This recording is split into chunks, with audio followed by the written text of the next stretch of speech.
حضرت سعد بن مالک رضی اللہ عنہ فرماتے ہیں کہ میں اپنی ماں کی بہت خدمت کیا کرتا تھا اور ان کا پورا اطاعت گزار تھا۔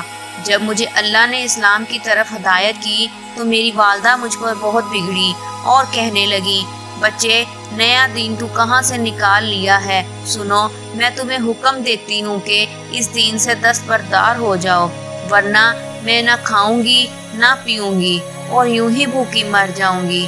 میں نے اسلام کو نہ چھوڑا، میری ماں نے کھانا پینا ترک کر دیا اور چوں طرف سے لوگ مجھ پر آوازیں کسنے لگے، یہ اپنی ماں کا قاتل ہے۔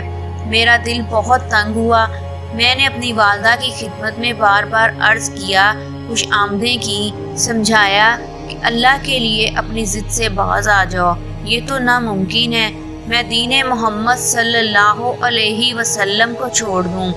اسی بحث و تمیز میں میری والدہ پر 3 دن کا فاقہ گزر گیا اور اس کی حالت بہت ہی خراب ہو گئی تو میں اس کے پاس گیا اور میں نے کہا، میری اچھی ماں جان، سنو، تم مجھے میری جان سے زیادہ عزیز ہو لیکن میرے دین سے زیادہ عزیز نہیں ہو۔ واللہ ایک نہیں تمہاری 100 جانیں ہوں اور اسی بھوک و پیاس میں ایک ایک کر کے سب نکل جائیں تو بھی میں آخری لمحہ تک اپنے سچے دین اسلام کو نہ چھوڑوں گا، واللہ نہ چھوڑوں گا۔